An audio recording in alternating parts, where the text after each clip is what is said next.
Hello viewers, welcome in another episode. Today I will present four and a little bit more than that of Kyosho 1/64 scale models. Those models we see here, those are models with mode, which is light, with working lights. To make those lights work, we need this base plate. Mine, I got it with Nissan Skyline R32 Nismo 400R. It was in book edition with model year in acrylic case. Inside there was another box, acrylic case here, and inside there was a base plate with induction loop. And that's the booklet from this. I will just go through it quickly because I already presented this model some time ago with rest of my 400R cars, which I had then in my collection. Those booklets are interesting, but you will get it only with book edition, which could be simply too expensive. And there is another problem with book edition, because Kyosho made it very complicated. So some sellers will try to cheat you, and I'm not kidding. Kyosho is releasing models in various trim levels. So we can get just in acrylic case like those two. It could be with working lights or without working lights. Those are with working lights. Then it could be something much cheaper, looking like old mystery cars made by Kyosho in blister packaging with base. Those can be sold like this Yatabe RS, which I presented already as well in book edition. Those are still quite cheap. Then we have book edition with cars without mode or with mode, and then mode and the base plate. Different levels, different prices, and sellers sometimes will try to cheat to sell you those cheaper ones as the more expensive ones. But that's something we must be careful with when we are ordering. So this beautiful R33 Nismo 400R model itself is very decent. It's not level of Inno 64. If you are looking for really nice details, it's not bad because we have even branding on rims. The lights are really nice, mirrors are mirrors, decent interior, but it's not as detailed as it can be. No speedo, no seat belts, just black. But it's better than Mini GT in my opinion, and some tarmac globals. Not all, but some. And the most important thing is this base. We can plug it to USB. We can place car on it, and we have working lights. I think it will work as well if someone, for example, want to make some dioramas, because even if car is above, the lights are still working. It's like induction loop for your phone charger, the new ones. So you can remove car from print. You can put it on diorama. If you have something like this under it, the lights will work. There are different options of how to make lights working. For example, I presented some time ago, long time ago, RLC, Hot Wheels RLC, red Honda NSX, which you will charge by plugging to USB. Then you press rear spoiler and you can turn on lights.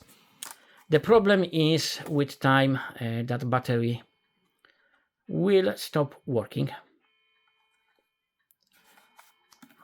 as in mine. So lights are working as long as car is plugged. Of course, it could be fixed, but it's you know, just extra effort. And in some cars, like that RLC, it's not screw, if I remember correctly, so it needs too much effort. It's not worth that. Now, R32 GTR Group A from 1993 in legendary HKS livery. Tarmac released something similar recently, if I remember correctly, number 87, which is proper number for that original livery, and livery in honor of oil can. That's something very, very cute. It's really nice livery, and lights green in front. Mirrors, of course, are mirrors. We have safety cage here, but other than that, you know, it's what it is. And again, we can put it on the plate and we can turn lights.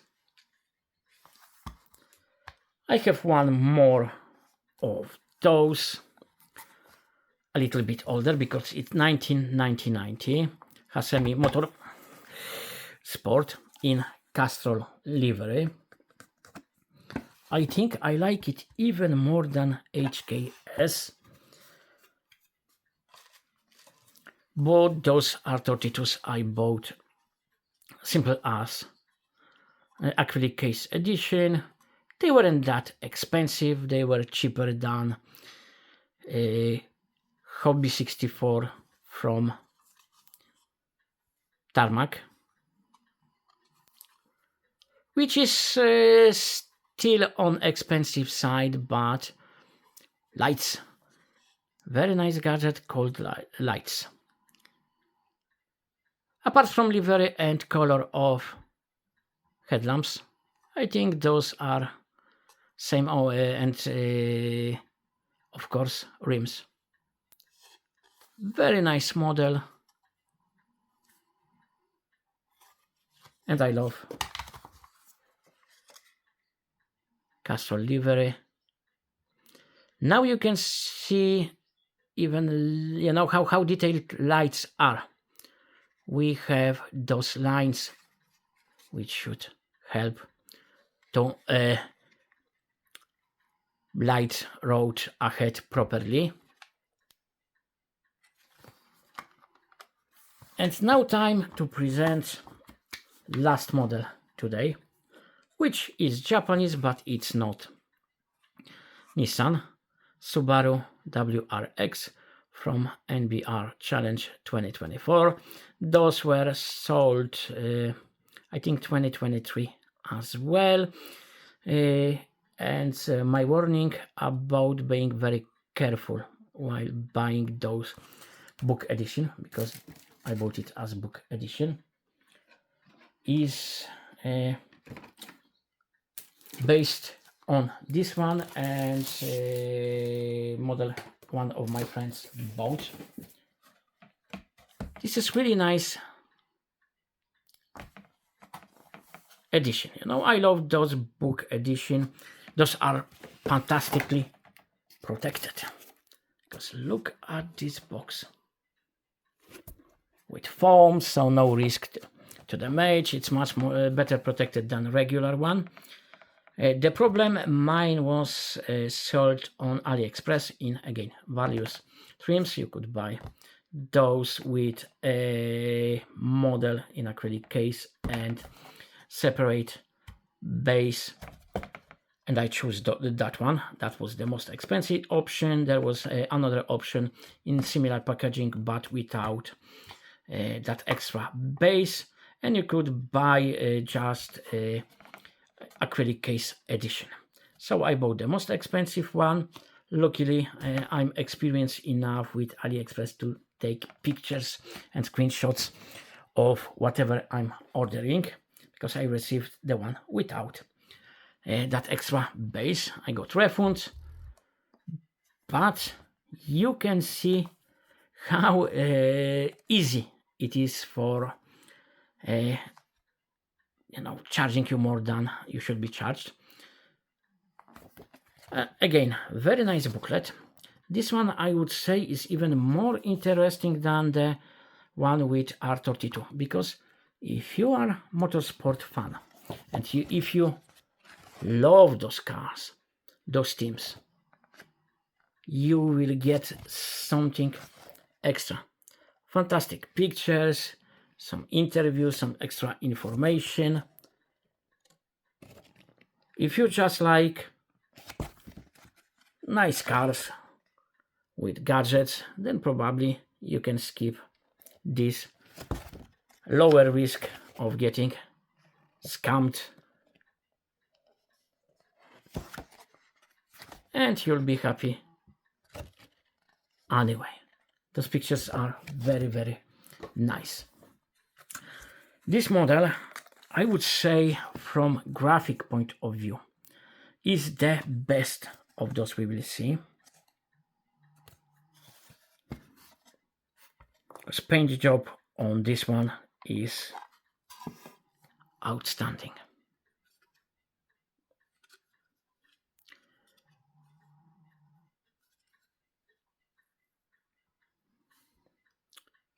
Of course, it's not as good as Inno 64 or Hobby 64 tarmac. No antennas, less detail inside. It's still not bad. Even if you look at safety cage, it's really nicely done. But livery, I would say livery is better than on tarmacs. We don't see that shiny decal effect on this car,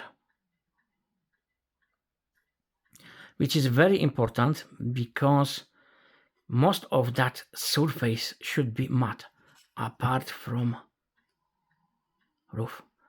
Look how shiny this is, how smooth this is. It's better than Hot Wheels Premium. And detail wise, it's very good. It's really nicely done. And then again, we have working lights.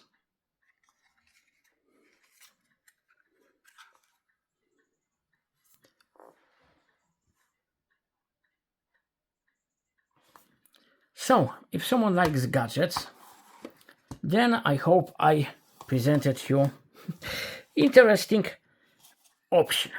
If you are looking for details, the best possible details, you should look elsewhere, because I really think